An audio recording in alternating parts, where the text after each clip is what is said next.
Good morning to everybody. Chapter number 1 आज हम शुरू कर रहे हैं, क्लास 10th, चैप्टर नंबर 1 और the name of the chapter is वास्तविक संख्याएं, रियल नंबर्स। अभी तक आपने 6th से लेकर 10th तक कौन कौन से नंबर पढ़े, कौन कौन सी संख्या पढ़ी, जल्दी बताओ मेरे को।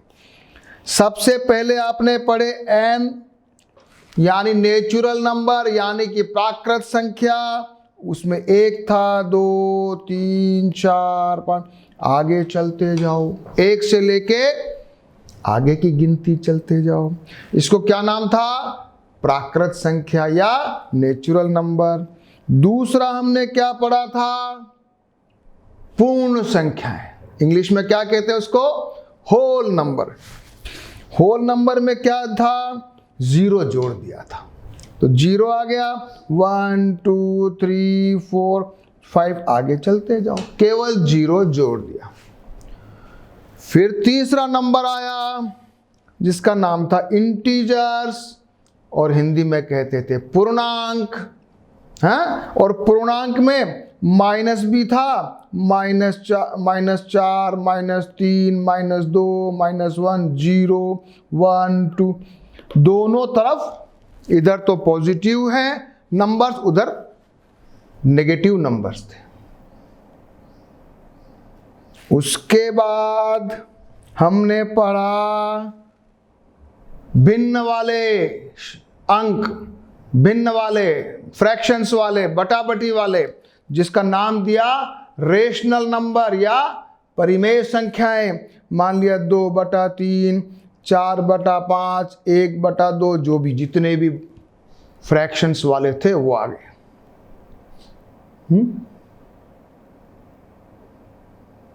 उसके बाद हमने एक और पढ़ा क्लास 9th में, उसका नाम दिया एस, और उसका नाम था अपरिमेय संख्याएं या इर्रेशनल नंबर।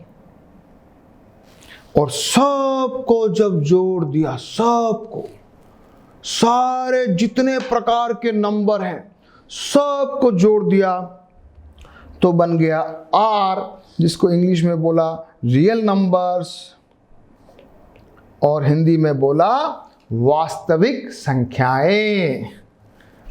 आ जाओ, आज हम वास्तविक संख्या के बारे में, ये हमारा 10th क्लास का चैप्टर है। क्लास 9th में वास्तविक संख्याओं को खोज करने की प्रारंभ की, अपरिमेय संख्याओं को जानने का अवसर मिला। और इस अध्याय में हम यूक्लिड विभाजन एल्गोरिथम, यूक्लिड डिवीजन एल्गोरिथम और अंक गणित की आधारभूत प्रमेय, फंडामेंटल थ्योरम ऑफ अर्थमेटिक पढ़ने वाले हैं। यूक्लिड विभाजन एल्गोरिथम पूर्णांकों की विभाज्यता से संबंधित है, कोई धनात्मक पूर्णांक और ए और बी से संबंधित है, और इसकी लंबी विभाजन प्रक्रिया लॉन्ग डिवीजन प्रोसेस के रूप में हम जानते हैं, और इससे हम महत्तम समापवर्तक यानी कि HCF भी निकालेंगे। अंक गणित की आधारभूत प्रमेय का संबंध धनात्मक पूर्णांकों के गुणन से है। कंपोजिट नंबर जो है भाज्य संख्या, उसको अभाज्य संख्या में हम गुणनखंड कर सकते हैं, तो उससे संबंधित यह है। हमने ये √2, √3, √5 जो था वो अपरिमेय संख्या थी, लेकिन इसको सिद्ध करने का काम हमने 9th क्लास में नहीं किया, वो 10th क्लास में करने वाले हैं। परिमेय संख्या p/q का दशमलव प्रसार, टर्मिनेटिंग कब होगा और कब नॉन टर्मिनेटिंग रिपीटिंग होगा, शांत कब होगा और अनवासनी अशांत आवर्ती कब होगा, ये भी हम पता लगाएंगे।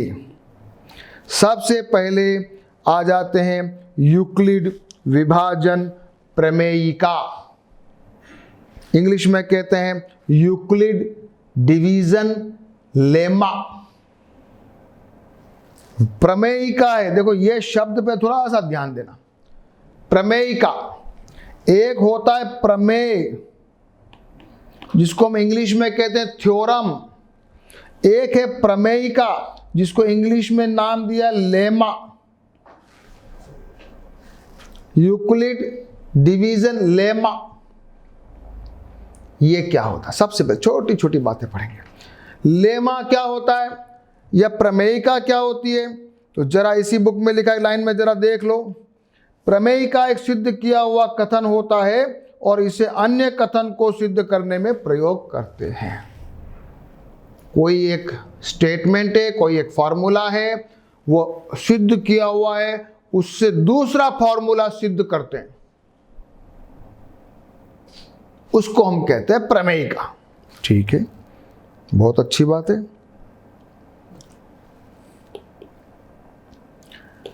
कोई एक पहेली बता रहा है, कोई सड़क के किनारे अंडे बेच रहा था, उसके बाद दूसरे ने कुछ झगड़ा हो गया, टोकरी से अंडे वंडे गिर गए और अंडे गिर गए तो उसने झगड़ा हो गया तो पूछा भाई अंडे कितने थे तुम्हारे? तो अब अंडे वाले ने बोला सर मैं कैसे बताऊं? बोलता है 2-2 गिनोगे तो 1 बचेगा, 3-3 गिनोगे तो 2 बचेंगे, 4-4 गिनोगे तो 3 बचेंगे, 5-5, 6-6, 7 और सब मिला के मेरी टोकरी में ज्यादा से ज्यादा 150 अंडे आ सकते। पर ये फॉर्मूला ये मुझे मत पता नहीं है कैसे, लेकिन ऐसे आप करो तो गिन सकते हो। ये तो बड़ा जोरदार बताया। तो हमारे मैथमेटिशियन ने जरा दिमाग लगाया, क्या किया? अब आप फॉर्मूले पे आ जाओ। मान लिया ए अंडों की संख्या है, ए 7-7 गिनोगे, मान लिया 7, तो क्या बचना चाहिए? 0। पी कोई संख्या है, कितनी बार गिनोगे करके 7-7 करके अंडे गिनोगे तो 0 बचना चाहिए। ओके, फॉर्मूला मिल रहा है। दूसरा बोल रहा है 6-6 करके गिनोगे तो कितने बचेंगे? 5 बचेंगे। अच्छा, फिर कह रहा है 5-5 करके गिनोगे तो कितने बचेंगे? 4 बचेंगे। फिर कह रहा है कि अगर 4-4 करके गिनोगे तो कितने बचेंगे? 3 बचेंगे। फिर कह रहा है 3-3 करके गिनोगे तो कितने बचेंगे? 2 बचेंगे। फिर कह रहा है कि अगर 2-2 करके गिनोगे तो कितने बचेंगे? 1 बचेगा। ये मेरे पास फॉर्मूले आ गए। अभी मैं यूक्लिड डिवीजन एल्गोरिथम पढ़ा रहा हूं, चिंता मत करो, पहले ऐसे ही जो लिखा है उसको पढ़ा रहा हूं, कोई टेंशन नहीं है, बहुत इजी चीज है। देखो सबसे देखते जाओ, 7p + 0, ठीक है। उसके बाद 6p + 5, a 5 कुछ भी लिख सकते हो, या pq कुछ भी लिख सकते हो, s लिखा है। ये a 4t 3t 2v कुछ भी लिख दिया, मैंने p लगाया, ठीक है, मेरी गलती है, लेकिन any variable you can use. और यहां b का मान या a और b पूर्णांक के फॉर्मूला क्या है? सबसे पहले फॉर्मूले पे आओ। फॉर्मूला है ये वाला जो हम सबको मालूम है, क्या है? a = bq + r। लिखो फॉर्मूला, पहले चलते जाओ, बहुत इजी समझाऊंगा मैं। पहले थोड़ा सा थ्योरी वाला पार्ट आ रहा है इसलिए मैं धीरे धीरे चल रहा हूं। फॉर्मूला पे आ जाओ, वापस मिटा रहा हूं। फॉर्मूला है a + bq + r, और r जो है वो 0 से बराबर या बड़ा है और b से छोटा है। याद करो, डिवीजन वाला याद करो, 9th क्लास में हमने पढ़े थे, सब पढ़े हुए हैं अपन ने। सबको अगर याद नहीं आ रहा तो मैं याद दिला दूं। आपने पढ़ा था px = gx qx + rx, पढ़ा था कि नहीं पढ़ा था? रिमाइंडर थ्योरम क्या बोलते थे उसको? शेषफल प्रमेय पढ़ा था ना। उसमें आपने पढ़ा था ये कि कोई वो था, पोलिनो बहुपद था, इससे अपन भाग दे रहे थे, ये भागफल था, ये शेषफल था, पढ़ा था। ऐसा ही कुछ एग्जांपल भी बता दूं। मान लिया 15 में 6 का भाग लगाते, तो हमने पढ़ा हुआ है 15 में 6 का भाग लगाओगे तो 6 × 2 + 3 बचेगा कि नहीं बचेगा?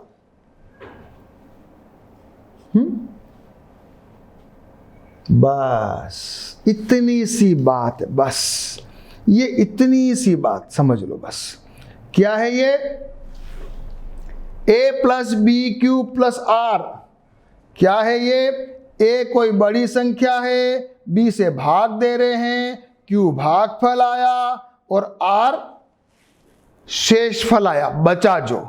तो r तो छोटा ही होगा ना b से, तो इसलिए लिखा हुआ है r छोटा है b से, और 0 भी हो सकता है और 0 से बड़ा भी हो सकता है, लेकिन b से छोटा होना चाहिए। छोटा सा फॉर्मूला बिल्कुल आपके दिमाग में डाल दो, फिर मैं जल्दी जल्दी पढ़ाऊंगा तो आपको बड़ा मजा आएगा। यहाँ b का मान कुछ बता दिया है ऐसा। और अब अपन पढ़ने वाले हैं यूक्लिड डिवीजन लेमा, यूक्लिड विभाजन प्रमेय का।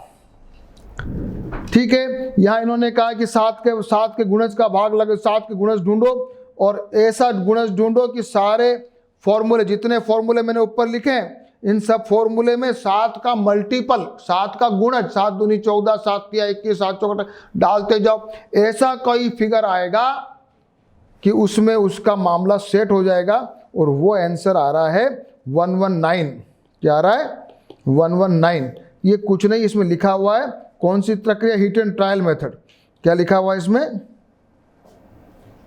जांच एवं भूल विधि, मतलब अलग अलग वैल्यू रख के देखो, जांच और भूल विधि, हिट एंड ट्रायल मेथड। ठीक है, हटाओ इन सबको, अब आ जाओ काम की बात। इस बात का अनुभव करने के लिए यूक्लिड विभाजन प्रमेय का क्या है, हमने इन युग्मों पर विचार किया। मैंने अभी 15 वाला एग्जांपल दिया, इसको देखो। 17 बराबर 6 गुणा 2 प्लस 5, ठीक है, और यहाँ 5 आ रहा है, तो 5 बराबर 12 गुणा 0 प्लस 5। प्लस 5 क्यों लिखा? क्योंकि ये 5 से तो जो है उससे b से छोटा होना चाहिए या 0 से बड़ा होता है। तीसरा आ गया 20 वाला, 20 और 4, तो 20 बराबर 4 गुणा 5 प्लस 0, 0 बच गया। 3 बार फॉर्मूले मैंने ये लिख दिया, और ये मेरा फॉर्मूला भी आ गया। Q और R शून्य भी हो सकते हैं, ठीक है। कह रहा है कि अगर आपको प्रैक्टिस करनी हो तो करो, कर ले।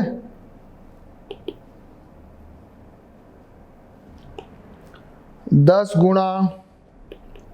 गुणा 3 गुणा 3 प्लस 1, ठीक है, ठीक है। 4 बराबर 0 गुणा 19 प्लस 4, ठीक है, और 81 बराबर 3 गुणा 27 प्लस 0, ठीक है। छोटे छोटे स्टेप को करते करते चलेंगे तो बस समझ में आएगा, है बहुत इजी, मजा आता है।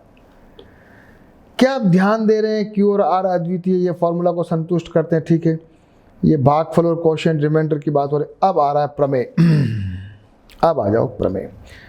2 धनात्मक पूर्णांक a और b के दिए रहने पर ऐसी अद्वितीय पूर्ण संख्याएं Q और R विद्यमान है कि इस फॉर्मूले में सेट होती है। तो इसको उसकी कोई किताब थी, उसमें लिखा था, जो अपन पढ़ चुके। एल्गोरिथम एक नया शब्द आया, एल्गोरिथम, एल्जेब्रा नहीं, एल्गोरिथम। एल्गोरिथम नया शब्द आया है। ये क्या चीज होती है? एल्गोरिथम का मतलब होता है जो एक प्रकार की समस्या यानी कोई प्रॉब्लम को सॉल्व करने की जो स्टेप होती है, विधि होती है, प्रक्रिया होती है, उसको एल्गोरिथम कहते हैं। और ये कंप्यूटर वालों के लिए बहुत काम आती है, सॉफ्टवेयर लिखने वालों के लिए बहुत काम आती है, उसी को एल्गोरिथम कहते हैं। तो एक नई चीज समझ में आई, कभी आपको समझ में सुनने में आएगा तो थोड़ा अच्छा लगेगा। एल्गोरिथम, हाँ, फटाक से समझ में आ जाएगा।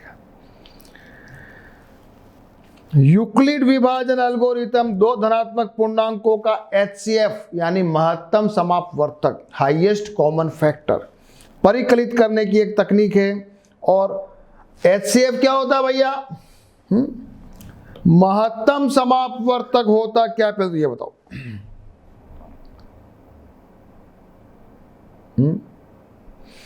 महत्तम समापवर्तक मान लिया कोई संख्या a और b है, उनमें ऐसी संख्या जो दोनों को भाग दे सकती हो और वो सबसे बड़ी होनी चाहिए। ठीक है, पढ़ा हुआ है 6, 7 में पढ़ा हुआ है, अभी और पढ़ लेंगे। अब हम निकालने वाले हैं एल्गोरिथम से कैसे काम करती है और HCF कैसे आता है, हम देखने वाले हैं। शुरू करें? अब प्रैक्टिस शुरू करें।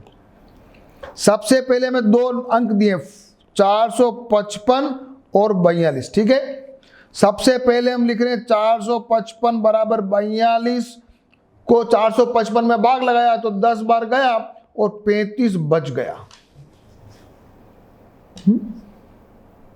अब क्या करना है?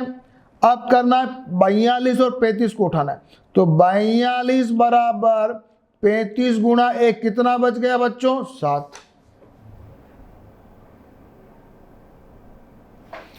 अब क्या करना है? 7 को और 35 को उठाना है। तो 35 बराबर 7 पंजो 35 प्लस 0 बराबर 0 बच गया। अब ये जो संख्या आई 7, ये हमारा HCF है। बस शेषफल 0 आ गया है। तो भाजक 7 ही 455 और 42 का HCF है। तो इनको आप अगर प्रूव करना हो तो 455 और 42 के गुणनखंड निकालो और अपनी पुरानी विधि से इसको करके देख लो। अभी हमने महत्तम समापवर्तक HCF निकाला इस विधि से, और ये विधि जो कहलाती है इसका नाम है यूक्लिड विभाजन एल्गोरिथम। और जरा क्या लिखा है वो भी पढ़ लो। 2 धनात्मक पूर्णांक को मान लीजिए C और D का HCF ज्ञात करने के नीचे दिए गए चरणों का अनुसरण कीजिए। वही फॉर्मूले हैं, कोई चिंता की बात नहीं, अलग से नहीं है। फिर ये कहा है कि ये जो HCF है ना, ये जो HCF है ना, ये सबका HCF है। सबका मतलब, सबका मतलब क्या है? सबका मतलब ये है, मैं मिटा रहा हूं ना सबको यहां पे।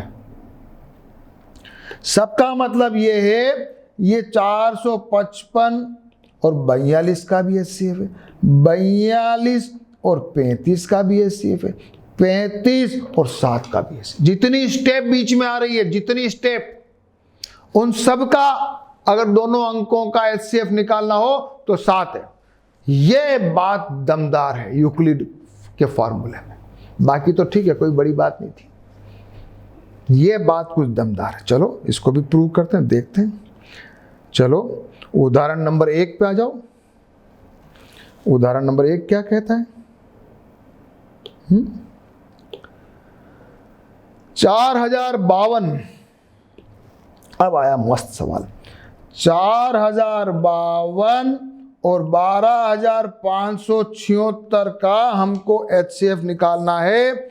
सबसे पहले 12576 में 4052 का भाग लगाया, 4 तिया 12 कुछ आया, बचा 420। ठीक है, ठीक है, ठीक है, ठीक है। अगली स्टेप में हमने क्या किया? 4052 में 420 का भाग लगाया, 9 बार गया और 272 बचा। भाग लगा के देखना शेषफल कितना बचता है। ये मैंने किया, ये 420 बचा, फिर 420 और इसको लिया तो ये आ गया 4052, 420 इंटू 272। अब क्या करना है? 272 और 420 को लो तो 420 बराबर 272 गुणा 1 प्लस 148। फिर ले 148 और 272 करो तो 272 बराबर 148 गुणा 1 124 बच गया। फिर 148 और 124 को लो तो 148 इक्वल टू 124 इंटू 1 प्लस 24। फिर 124 बराबर 24 गुणा 5 प्लस 4। फिर 24 is equal to 4 into 6 plus 0। अब ये जो 4 आया ना आपके पास, 4, ये जो 4 लास्ट में, ये 4 इन दोनों संख्याओं का HCF है। ये हुई कुछ बात। शेषफल 0 प्राप्त हो गया है। इस स्थिति में भाजक 4 है, इसलिए 12,576 और 4,052 का HCF 4 है। हाँ, ये बढ़िया सवाल है, मस्त है। अच्छा, ये बात भी, अब ये जो 4 आया, ये 24 और 4 का भी HCF है।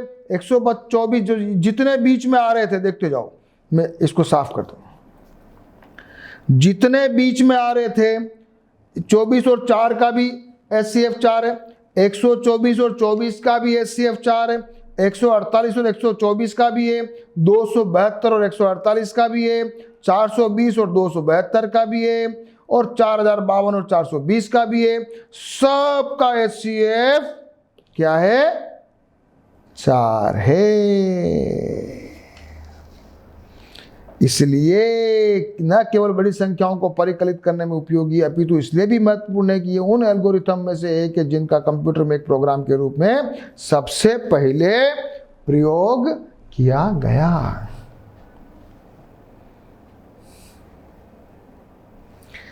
कुछ लोग इसको यूक्लिड डिवीजन लेमा बोलते हैं, कुछ लोग यूक्लिड डिवीजन एल्गोरिथम बोलते हैं।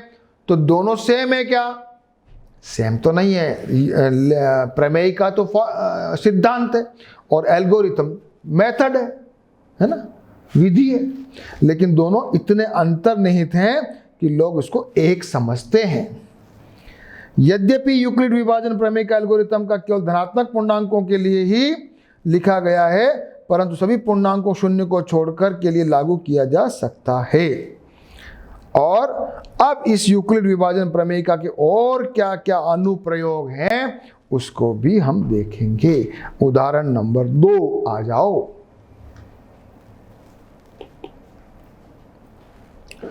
उदाहरण नंबर 2। अब थोड़ा अलग क्वेश्चन। उदाहरण नंबर 3, उदाहरण नंबर 4 और प्रश्नावली 1.1 जल्दी से करेंगे।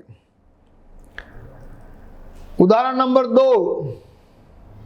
अभी तक आपको मस्त में धीरे धीरे समझाया, आज आपको समझ में आया होगा। अब थोड़ा सा क्वेश्चन बेस पे चलते हैं। दर्शाइए कि प्रत्येक धनात्मक सम पूर्णांक 2q के रूप में होता है, तब प्रत्येक धनात्मक विषम पूर्णांक के रूप में होता है जहां q कोई पूर्णांक है।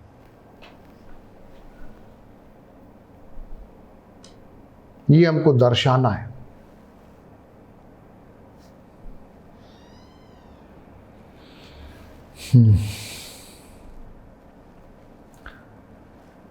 पॉजिटिव इवन इंटीजर मान लिया, ये पॉजिटिव धनात्मक पूर्णांक मान लिया 2q है, तो विषम पूर्णांक हो जाएगा 2q + 1। अब अपन ऐसी परिस्थिति में b जो है सम संख्या लेनी है, तो b तो हम इमेजिन करते हैं a = 2q + r। एक फॉर्मूला लगा, 2q लाए, 2q लाए। 2 इसलिए लाए क्योंकि हमको सम संख्या दी हुई है, तो 2 से गुणा कर देते। और r क्या संख्या है? r जो है 2 से छोटी होनी चाहिए और 0 से या बराबर या बड़ी होनी चाहिए। जरा देखो क्या लिखा है। मान लीजिए a कोई धनात्मक पूर्णांक है और b = 2। यूक्लिड विभाजन एल्गोरिथम में से किसी पूर्णांक q = 0 के लिए a = 2q + r, जहां r = 0 या r = 1 हो सकता है, क्योंकि r का मान 0 से बड़ा और 2 से छोटा होना चाहिए। इसलिए r = 0 हो सकता है या r = 1 हो सकता है। अब उस फॉर्मूले में आप दोनों बार मान रख दो। ये मैंने मान रखा। पहले फॉर्मूला मेरे पास क्या था? a = 2q + r। मैंने r को 0 रखा तो ये आ गया, मैंने r को 1 रखा तो ये आ गया। तो ये मेरे सारे सम संख्या वाले हैं और ये मेरे सारे विषम संख्या वाले हैं। कोई कंफ्यूजन आया? कुछ आपको समझ में कम आया? कुछ बड़ी बात नहीं है, कुछ भी नहीं है। फॉर्मूला क्या है? ये वाला फॉर्मूला है। इसमें b को 2 मानना है, बस। क्या लिखना है? a कोई धनात्मक पूर्णांक है, b = 2 है, और इस फॉर्मूले को फिट कर देना है। जब b 2 आ गया तो r का मान b से छोटा होना चाहिए, इसलिए 0 या 1 होगा। दोनों को अलग अलग रख लो। a is equal to 2q तो सम पूर्णांक है और इसलिए धनात्मक विषम पूर्णांक 2q + 1 के रूप में होगा। अगर आपको थोड़ा सा भी कंफ्यूजन आ रहा, कोई चिंता मत करो, उदाहरण नंबर 3 पे आओ। उदाहरण नंबर 3 पे और आगे प्रश्नावली में भी ऐसे सवाल करेंगे, आपको जल्दी से समझ में आ जाएगा। अगला, कभी कभी मैथमेटिक्स में एक बात बताता हूं, कभी कभी मैथमेटिक्स में कोई चीज पहली बार आती है तो आपको हल्का सा कंफ्यूजन होता है, तो क्या करना चाहिए? बच्चे लोग क्या करते हैं, उस क्वेश्चन पे ही बैठ जाते हैं कि अब तो आगे कैसे जाएं, हमको तो ये आता नहीं। तो क्या करना चाहिए, आगे वाले क्वेश्चन आप अटेम्प्ट करते जाइए, तो धीरे धीरे वो पहले वाला भी जो समझ में नहीं आ रहा था वो समझ में आने लग जाता है। क्योंकि क्वेश्चन अटेम्प्ट करने से अपने को आइडिया मिलता है। उदाहरण नंबर 3, दर्शाइए कि धनात्मक विषम पूर्णांक 4q + 1 और 4q + 3 के रूप का होता है। बड़ा अजीब क्वेश्चन। तो हम क्या करेंगे, धनात्मक विषम पूर्णांक a ले लेते हैं और यहां b को क्या मान लेते हैं, 4। क्यों? क्योंकि हमको प्रूव यही करना है। हमने b को 4 मान लिया, तो इसका मतलब जो r है वो 0, 1, 2 और 3 हो सकता है, क्योंकि वो 4 से छोटा होना चाहिए, 0 से बड़ा होना चाहिए। ये मेरे पास फॉर्मूला, और इस फॉर्मूले में मैं उसको रख दूं तो मेरे पास इक्वेशन क्या थी, मेरे पास इक्वेशन थी a is equal to 4q + r is equal to 0, r is equal to 0 रखा, r इज इक्वल टू 1 रखा, r इज इक्वल टू 2 रखा, r इज इक्वल टू 3 रखा। अब यहां पर आप देखें पूछ क्या रहा है, ये पूछ क्या रहा है, पूछ रहा है विषम पूर्णांक। क्या पूछ रहा है, विषम। विषम कौन सा होगा, इसमें से ये तो विषम होगा नहीं, ये तो सम संख्या 4q, ये विषम होगा नहीं, तो बचा कौन सा, तो विषम पूर्णांक है 4q + 1 और 4q + 3। इतना सा बात है, ये हमने किया, ये आ गया है ना। a विषम पूर्णांक जब 4q + 4q + 2 ऊपर नहीं हो सकता है, इसलिए कोई भी धनात्मक विषम पूर्णांक 4q + 1 और 4q + 3 के रूप का होगा।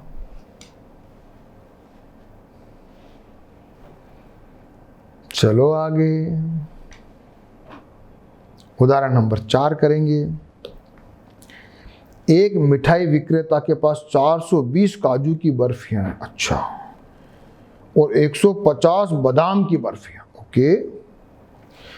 उनको ऐसी ढेरियां बनाना है कि प्रत्येक ढेरी में बर्फियों की संख्या समान रहे, हाँ, और ये ढेरियां बर्फी की परात में न्यूनतम स्थान घेरे, और इस काम के लिए प्रत्येक ढेरों में कितनी बर्फियां रखी जा सकती है। क्या करना है, क्या करना है, निकालें HCF। क्या निकालें, 420 का और 130 का निकाल लें HCF। हो जाएगा क्या उससे, होगा कि नहीं होगा। यह कार्य जांच है भूल बुद्धि से किया था, परंतु इसे क्रमबद्ध रूप से करने के लिए हम इसका HCF निकालते हैं, और HCF में हम क्या करते हैं, ढेरी में प्रत्येक बर्फी में रखने अधिकतम संख्या प्राप्त होगी, जिसमें ढेरियों की संख्या न्यूनतम होगी, बर्फियों की संख्या तो अधिकतम होगी और ढेरियों की संख्या न्यूनतम होगी, तो बर्फियां न्यूनतम स्थान घेरेगी। ठीक है, लगाओ फॉर्मूला, यूक्लिड फॉर्मूला लगाओ। यूक्लिड के फॉर्मूले से करेंगे। सबसे पहले 420 बराबर 130 गुणा 3 बचा क्या, फिर 130 बराबर 30 गुणा 4 बच गया 10, फिर 30 बराबर 10 गुणा 3 0 10। HCF क्या आया 10। तो प्रत्येक प्रकार की बर्फियों के लिए मिठाई विक्रेता 10-10 की ढेरी बना सकता है। इतना इजी क्वेश्चन, बहुत इजी है, बहुत इंटरेस्टिंग चैप्टर, बहुत मजा आया। और आज हमने नई चीज पढ़ी, यूक्लिड डिवीजन एल्गोरिथम, जिसको हम यूक्लिड डिवीजन लेम्मा भी कहते हैं, यूक्लिड विभाजन प्रमेयिका हिंदी में कहते हैं। चलिए प्रश्नावली 1.1 आ जाओ। अपने आप करोगे कि मेरे साथ करोगे बताओ? पहले वीडियो पॉज करो, कोशिश तो करो। निम्नलिखित संख्याओं का HCF ज्ञात करने के लिए यूक्लिड विभाजन एल्गोरिथम का प्रयोग कीजिए। क्वेश्चन नंबर 1 आ जाइए। सबसे फर्स्ट है 135 2 to 5, 2 to 5 is equal to 135 गुणा 1 और प्लस बच गया 90। तो 135 इज इक्वल 90 इंटू 1 बच गया 45, 90 बराबर 45 गुणा 2 0। HCF आ गया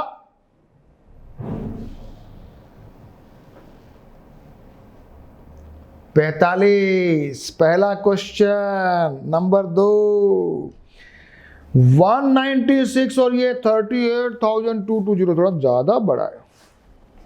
ओके, लेकिन हमने जब डिवाइड किया ना तो 195 टाइम्स गया और 0 डिवाइड करना पड़ेगा। यहां लिखना ऐसा नहीं है, डायरेक्ट मैंने लिख दिया ऐसा आंसर नहीं है।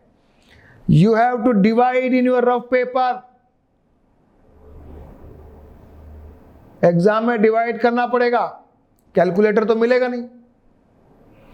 तो पहले आप लोग भी डिवाइड करो, ऐसा नहीं है सर ने कह दिया हाँ हो जाएगा, हो जाएगा नहीं, एग्जाम में गलती हो जाएगी। या 0 आ गया इसलिए HCF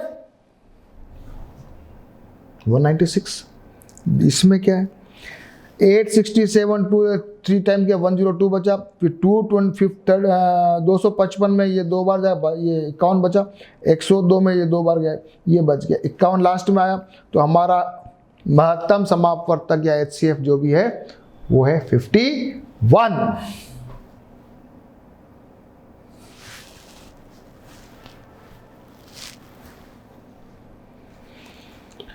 हाँ, क्वेश्चन नंबर 2 करते हैं, आ जाओ। दर्शाइए कि कोई भी धनात्मक विषम पूर्णांक 6q + 1, 6q + 3, 6q + 5 के रूप का होता है। जहां q कोई पूर्णांक है, कुछ नहीं करना है। मान लो b बराबर 6,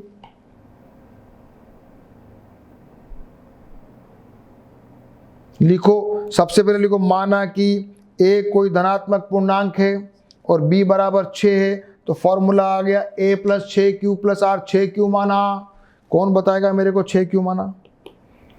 6q माना, मेरे को पूछा ये इसलिए मैंने 6 मान लिया।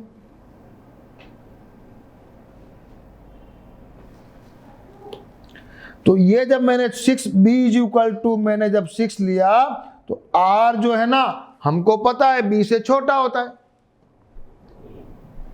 तो r 0 या 0 से बड़ा, b से छोटा, यानी r होता 1 2 3 4 5 तक हो सकता है। अलग अलग वैल्यू रख दो। 6q + 1, 6q + 2, 6q + 3, 6q + 4, 6q। अब इसमें विषम पूर्णांक कौन होगा? विषम पूर्णांक कौन सा है? यस, ये विषम, ये विषम, ये विषम, क्योंकि बाकी तो दिख रहा है सम संख्या है। ये मेरा उत्तर आ गया। इतना तो इजी है ये। तो विषम पूर्णांक के रूप का होता है जहां q कोई पूर्णांक है।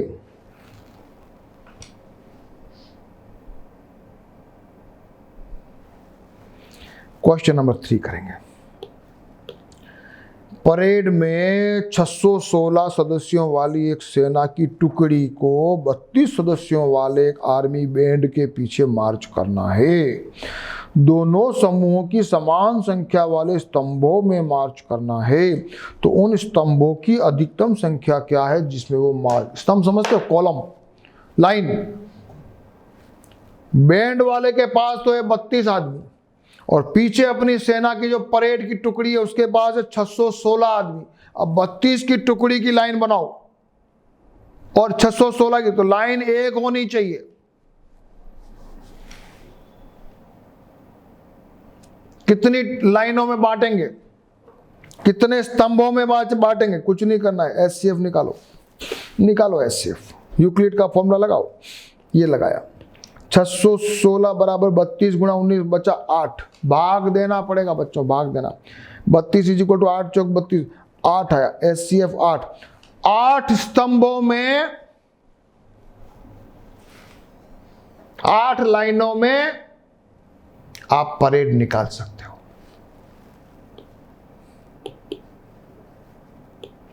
क्वेश्चन नंबर 4,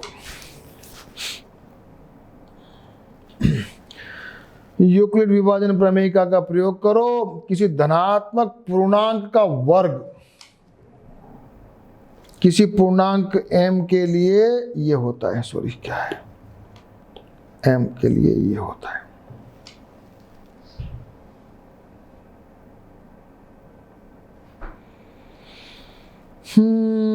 पहले संकेत दे रखा है, मान लीजिए x कोई धनात्मक पूर्णांक है, 3q प्लस 3q प्लस 2 के रूप में हो सकता है, तो इसको वर्ग कीजिए।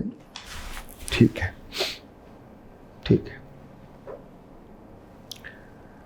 पहले फॉर्मूला लिख लेते हैं, a plus 3q plus r। क्यों किया 3 क्यों किया 3? इसलिए किया कि यहां पर है ना, ये हमको 3 में दिया हुआ था, इसलिए मान लेते हैं। ये मेरे पास आ गया a plus a is equal to 3q plus r, q more than 0 और r की वैल्यू होगी 3 से छोटी और 0 से बड़ी, तो r की वैल्यू होगी 0, 1 और 2, अलग अलग रख लेते हैं। तो a बराबर हो गया 3q प्लस 1 और 3q प्लस 2। निकालो स्क्वायर।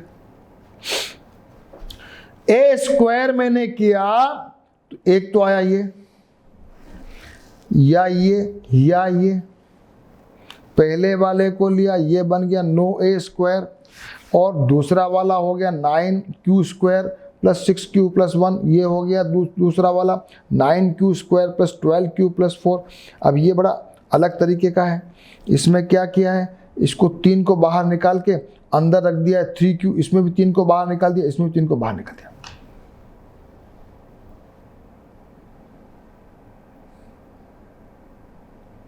यहाँ 3 आना चाहिए, यहाँ लास्ट में 3 आना चाहिए, निकाल दिया।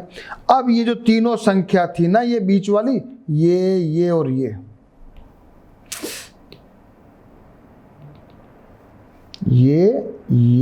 और ये, इन तीनों को m मान लिया। क्या मान लो?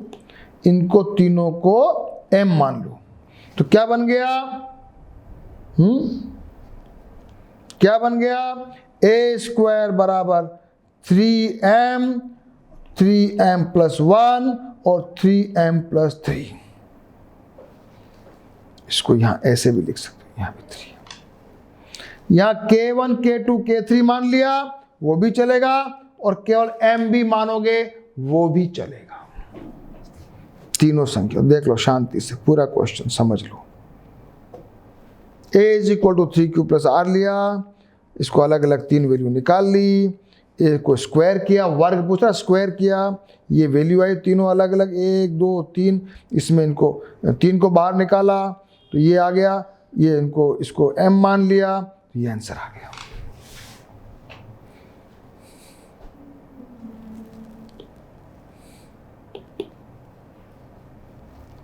ऐसा ही एक सवाल और कर लो। यूक्लिड विभाजन प्रमेयिका का प्रयोग करके किसी धनात्मक पूर्णांक का घन क्यूब, यहां पर भी कुछ नहीं करना है, यहां पर लिखना है a is equal to 3q plus r,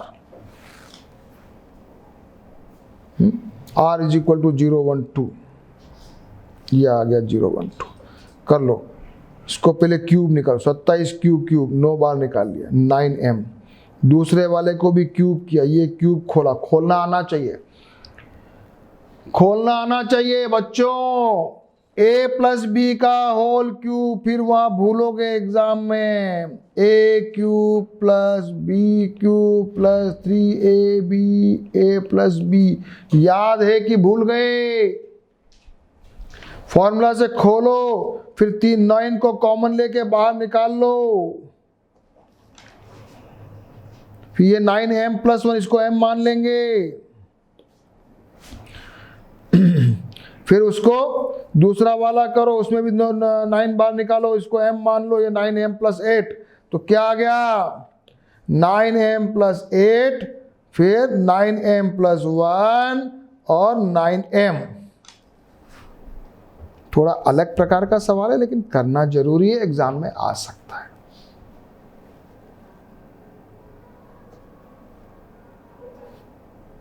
three cube plus 1 का खोला, इसको क्यूब बना दिया ना, ए क्यूब बना, इसको खोला, इसको क्यूब करेंगे, ये इसका क्यूब करेंगे।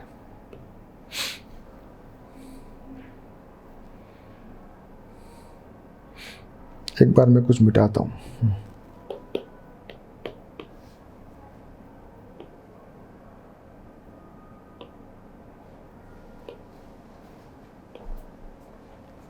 ये मेरा आंसर आ रहा है 1, 2 और 3। वापस से क्वेश्चन को देख लो।